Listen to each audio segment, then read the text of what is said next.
Students, so I am back with a very short and precise tutorial.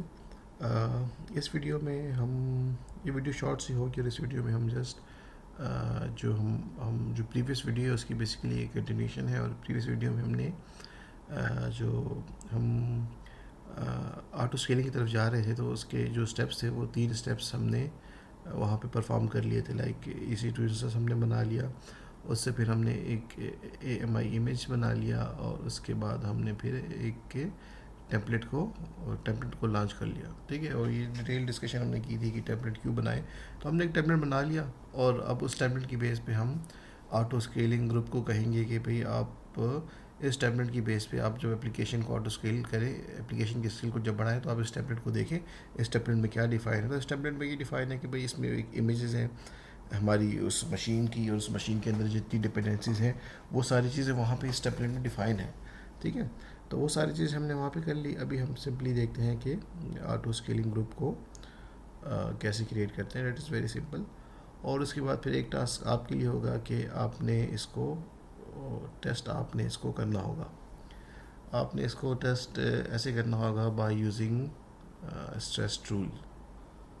ठीक है, means मैं आपको इस वीडियो में ऑटो स्केलिंग ग्रुप बना के और वो कुछ चीज़ें आपको बता दूँगा कि इंस्टेंसेस बन गए। आपने बस अब ये करना होगा कि लोड जनरेट करना होगा और लोड की सॉरी लोड की बेस पे आपने ये ऑब्ज़र्व करना होगा कि स्केल अप हुआ है कि नहीं, और लोड जब कम हुआ है तो ये मशीन्स वापस लाइक स्केल अप में नंबर ऑफ़ मशीन ज़्यादा होंगी, scale down number of machines कम होंगी। तो आपने ये चीज़ ऑब्ज़र्व करके मुझे फिर नेक्स्ट क्लास में जब आएंगे तो आपने मुझे ये बताना है। ओके जी, सो ऑटो स्केलिंग ग्रुप क्रिएट करने के लिए आप आ जाए यहाँ पर और यहाँ पे है ऑटो स्केलिंग ग्रुप्स। ठीक है, और ये minimum size, scale out as needed, desired capacity, maximum size, ये सारी चीज़ें आपको मैं पहले ही बता चुका हूँ। तो सिंपली इस पर आप क्लिक करें क्रिएट ऑटो स्केलिंग ग्रुप पे, और यहाँ पे आपको देखें ऑटो स्केलिंग ग्रुप का आपने एक नाम देना है। ठीक है, तो इसको हम कोई भी आप नाम दे दें। ठीक है, ऑटो स्केलिंग ग्रुप, और मैं कह देता हूँ वेब। ओके जी, सो अब देखिए यहाँ पे हमारे पास डिफरेंट स्टेप्स हैं ना। स्टेप 1 में हमने जो टेम्पलेट हमने जो लेट से जो बनाया है उसकी जो भी कन्फिग्रेशन वहाँ पे हमने की है वो यहाँ पे अब वो करना है, टेम्पलेट को यहाँ पे अब सेलेक्ट करना है। स्टेप 2 में हम फिर कुछ और चीज़ें देखेंगे। ठीक है, इंस्टेंस लॉन्च ऑप्शन लेट से यहाँ पे कह रहा है, फिर कुछ एडवांस ऑप्शन है, कुछ कन्फिग्रेशन से रिलेटेड स्टेप नंबर 3 में है, फिर कुछ पॉलिसी से रिलेटेड ऑप्शनल चीज़ें यहाँ पे स्टेप 4 पे है, और फिर नोटिफिकेशन है। नोटिफिकेशन मतलब हम टॉपिक पे SNS टॉपिक पे कुछ नोटिफाई करना चाहते हैं, ये वो सारी चीज़ें। और आखिर में फिर कुछ चीज़ें आपको पता है जैसे टैग्स और रिव्यू जो।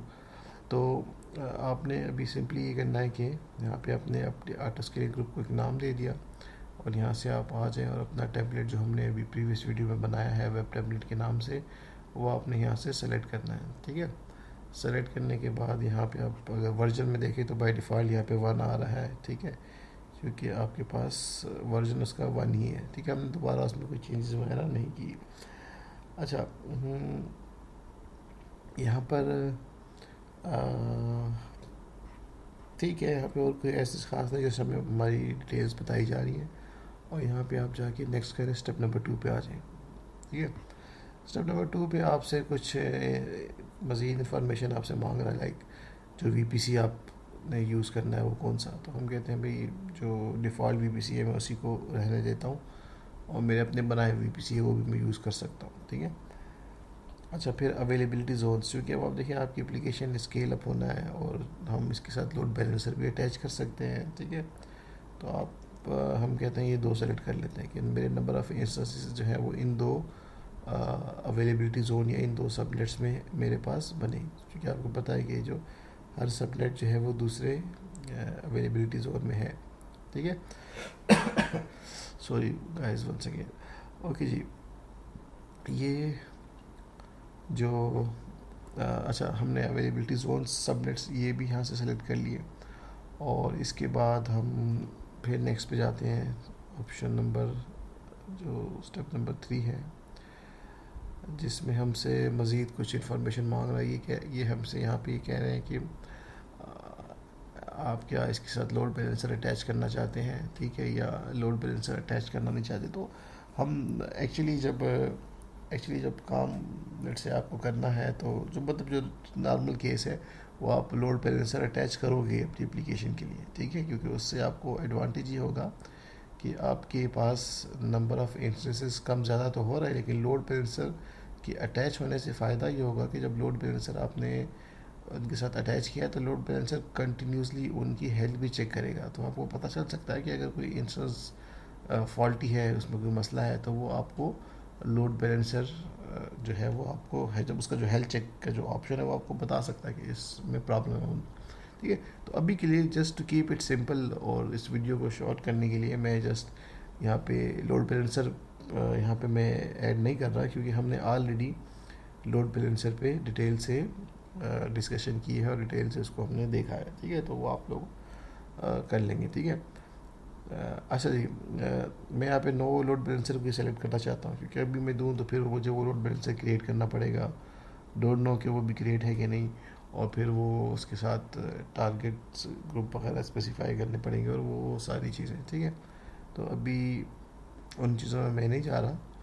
अच्छा, हेल्थ चेक ऑप्शनल में यहाँ पे ये है कि अगर आप लोड बैलेंसर सेलेक्ट करेंगे तो यहाँ से इसको ELB को, इलास्टिक लोड बैलेंसर को चेक करेंगे। अभी मैं नहीं कर रहा क्योंकि मैंने सेलेक्ट नहीं किया। मैं उसके बगैर भी डेमो देना है और आपको समझाना है, तो वो हो जाएगा उसके बगैर भी, वो कोई इतना इशू नहीं है। ओके जी, so health check grace period, ठीक है। तो ये आपके पास ऐसा ही है कि the amount of time until EC2 auto scaling perform the first health check. तो ये आप इसको एज अ कोड पीरियड ही देखें। अब मैंने लास्ट नहीं, बल्कि जो वीक 8 की फर्स्ट वीडियो है उसमें मैंने ये बात की है कि वार्म अप पीरियड क्या है, कूल डाउन पीरियड क्या है, तो आप उसको देख लें, आपको ये चीज़ भी समझ आ जाएगी, ठीक है। ओके जी, सो यहाँ पे बाय डिफ़ॉल्ट 300 सेकेंड्स है, आप इसको कम ज़्यादा भी कर सकते हैं, ठीक है। तो वार्म अप टाइम ये होता है कि कितने टाइम तक वो लेट से जब ऑटो स्केल करना है तो नई मशीन ने बनना है, तो नई मशीन बनने में भी कुछ टाइम लेगी, उसके अंदर वो डिपेंडेंसी इंस्टॉलेशन और उसकी सेटिंग और ये चीज़ें, ठीक है। तो इसे वार्म अप टाइम कहते हैं। कूल डाउन टाइम ये है कि उसके बनने के बाद वो मज़ीद फिर 300 सेकेंड्स तक या 5 मिनट्स तक, जो टाइम आपने स्पेसिफाई किया उतना वो वेट करेगी वो एप्लीकेशन, ठीक है, ताकि लोड आना वहाँ पे स्टार्ट हो। और उस कूल डाउन पीरियड में वो कोई भी अलार्म्स या कोई भी रिक्वेस्ट को वो हैंडल नहीं करेगी, ना ही उन रिक्वेस्ट को, सिंपली उनको इग्नोर करेगी, ठीक है। वो इग्नोर इसलिए करेगी ताकि नई मशीन, मतलब ऑटो स्केलिंग करने से पहले लेट से मैंने एक नया इंस्टेंस बनाया, और अभी वो नया इंस्टेंस जो ही हमने एप्लीकेशन को स्केल अप करना था, और नया इंस्टेंस ऑटो स्केलर ने बनाया, और अब उस कुछ हमें कुछ देर के लिए वेट करना है। We have to wait for a certain amount of time कि वहाँ पर उस मशीन पे भी लोड आना स्टार्ट हो जाए। जब उस मशीन पे लोड आना स्टार्ट होगा तभी आपका जो वो CPU यूटिलाइजेशन का ग्राफ है वो कम होगा, ठीक है। तो तभी वो लोड डिस्ट्रीब्यूट होना शुरू होगा। और अगर हम ये वेट नहीं करें, और ये हम वेट अगर ना किया जाए, या ये टाइम हम बहुत कम कर दें और ये टाइम सेट ना हो, कूल डाउन टाइम वगैरह और इस तरह की चीज़ें, तो उसमें मसला ये होगा कि आपके पास अभी लोड डिस्ट्रीब्यूट नहीं होगा, और ऑटो स्केलर अगेन एक अलार्म जनरेट करेगा कि CPU यूटिलाइजेशन 70% से ज़्यादा हो गई है, या जो भी आपने थ्रेशोल्ड डिफ़ाइन किया है। तो अब उसमें होगा क्या कि बार बार वो लेट से जो ही वो लोड कम नहीं होगा, अगेन एक और मशीन की रिक्वेस्ट कर देगा कि एक और मशीन बनाए, ठीक है। तो इसी तरह नंबर ऑफ़ मशीन्स बनती जाएंगी, ठीक है। हम ये नहीं चाहते कि नंबर ऑफ़ मशीन्स बनती जाए, हम ये चाहते हैं कि मशीन बनने के बाद थोड़ा टाइम वेट हो, लोड इस मशीन पे आए, उसके बाद हेल्थ चेक की जाए कि अब क्या कंडीशन है CPU यूटिलाइजेशन की। अगर उस टाइम पीरियड के बाद भी CPU यूटिलाइजेशन का ग्राफ जो है वो ज़्यादा ही है, वो थ्रेशोल्ड से ज़्यादा ही है, कम नहीं हो रहा, तो उस केस में फिर एक और नया इंस्टेंस बनाया जाएगा, ठीक है। तो ये डिटेल डिस्कशन भी मैंने आपके साथ उस वीडियो में वीडियो नंबर 1 जो है इस वीक 8 की, उसमें की है मैंने, ठीक है। ओके जी, सो यहाँ पे आप मॉनिटरिंग में आप enable group matrix collection from with in cloud watch इसको कर लें, ठीक है। और यहाँ से आप नेक्स्ट करें, और नेक्स्ट करने के बाद यहाँ पे अब आपने थ्रेशोल्ड्स, वो जो डिज़ायर्ड कैपेसिटी और वो चीज़ें बतानी है कि आपको कितनी मशीन चाहिए। तो मैं कहता हूँ कि मुझे मिनिमम जो है वो 2 मशीन चाहिए, और यही मेरी डिज़ायर्ड कैपेसिटी है कि 2 से कम लेट से ना हो, ठीक है। मैक्सिमम कितनी ज़्यादा चाहिए आपको, ठीक है। तो मैं कहता हूँ लेट से मुझे 4 चाहिए, ठीक है। तो मिनिमम कम से कम इससे कम ना हो, ठीक है। डिज़ायर्ड मीन्स कि आप कितनी कितनी आपकी एक्टिव चाहते हैं, ठीक है, कि मतलब 2 आप कहते हैं कि हमेशा ऑन ही रहें, ठीक है, एक्टिव रहें। अच्छा, मैक्सिमम ये है कि जब इसकी एप्लीकेशन का स्केल अप करना है, तो स्केल अप का मतलब ये नहीं है कि बस करते ही जाना है, करते जाना है। इट विल कॉस्ट यू, ठीक है, it will cost you heavy amount. अगर आपकी मशीन इसी तरह स्केल होती नहीं, तो हम डिपेंड करता है कि कैसा सिनारियो है, वर्कलोड कैसा है। तो हम कहते हैं मैक्सिमम कैपेसिटी लेट से 6 है, 6 से ज़्यादा ना हो, ठीक है। ये रेंज आपको डिफाइन करनी होती है, ठीक है। तो मैं कहता हूँ 6 या 4 या 5 वट एवर जो भी है, ठीक है।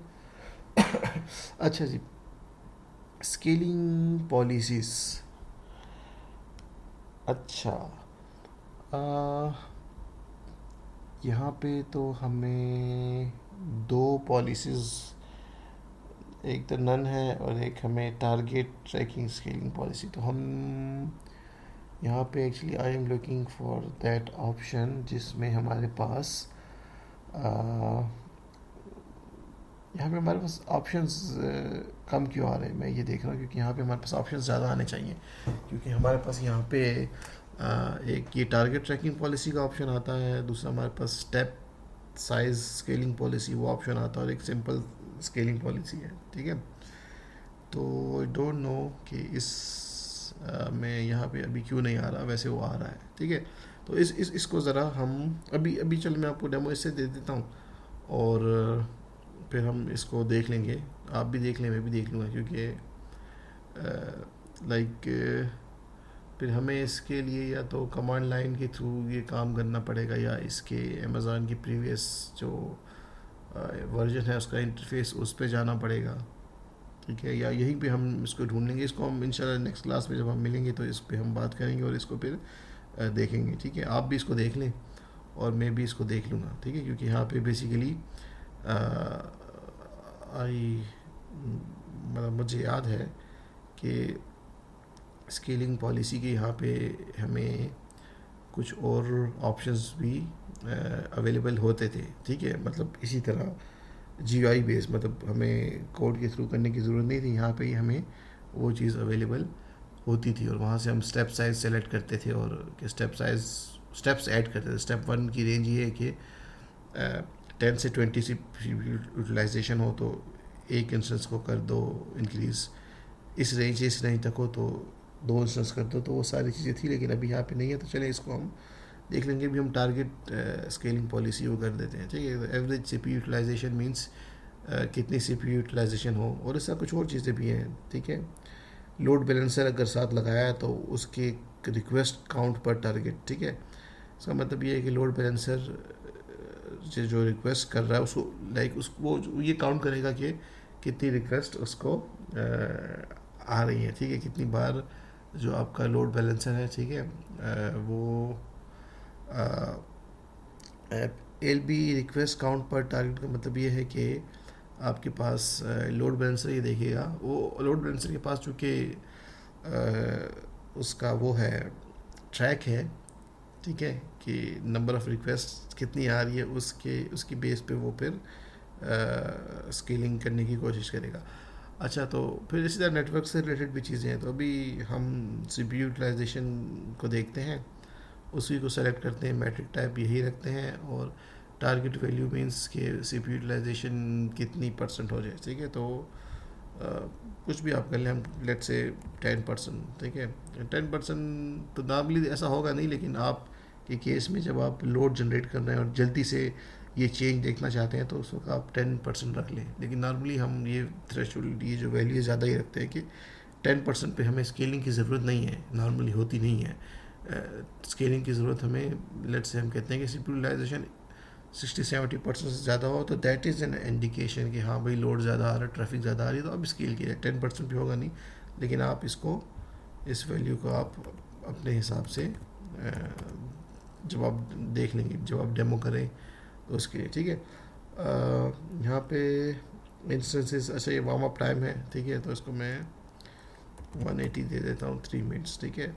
अच्छा ये last but not least, disable scale in to create only scale out, इसको चेक नहीं करना, ठीक है। ये इसको चेक करने का मतलब ये है कि आप स्केल इन वाली स्ट्रेटजी या पॉलिसी को डिसेबल कर रहे हो कि स्केल बढ़ेगा तो उसी कम नहीं होगा, ठीक है।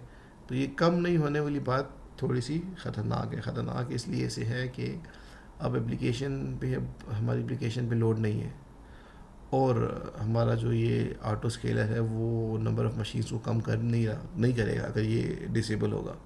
तो आपके पास 10 मशीन्स एक्टिव थी, 10 से 20 हुई, अब 20 से कम नहीं होंगी, ठीक है। और लोड कम है, लोड 2 मशीन्स का या 3 मशीन्स का है, वो काम उसे नहीं करेगा, ठीक है। तो ये इसको इसको वो नहीं करना, और आप यहाँ पे जाके नेक्स्ट कर लें, ठीक है। और ऐड नोटिफिकेशन, ठीक है। ऐड नोटिफिकेशन के लिए फिर हमें टॉपिक चाहिए होगा, तो SMS टॉपिक, तो अभी हम, ठीक है, अभी इसको हम रहने देते, नहीं करते, ठीक है। हमें फिर टॉपिक बनाएंगे और उस चैनल पे उस टॉपिक के साथ फिर हम एक सब्सक्राइबर ऐड करेंगे, और फिर वहाँ पे वो जो आपके पास नोटिफिकेशन वहाँ पे भी जाएगा ईमेल के थ्रू, ठीक है, या किसी और तरीके से भी। तो ये चीज़ भी हमने देखी है, तो अभी हम इसको नहीं करते, इसको स्किप कर देते हैं, ठीक है।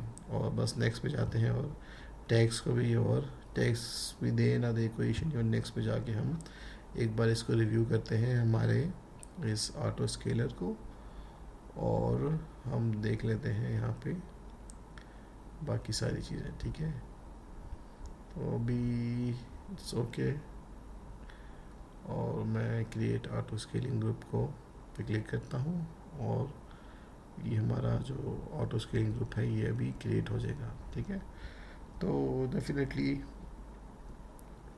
It would take some time, कुछ टाइम ये लेगा, ठीक है। तो एक ऑटो स्केलिंग ग्रुप आपके पास क्रिएट हो गया, और अभी चूँकि वो अपडेटिंग स्टेटस उसका भी अपडेटिंग है, पेंडिंग है, तो इसको थोड़ा सा आपको, यू हैव टू वेट इसको थोड़ा कर लेते हैं, और देखते हैं कि ये फिर हमें ये ऑटो स्केलिंग ग्रुप क्या स्टेटस शो करता है। अभी तक तो ये अपडेटिंग है, और अभी स्टेटस कुछ शो नहीं कर रहा, ठीक है।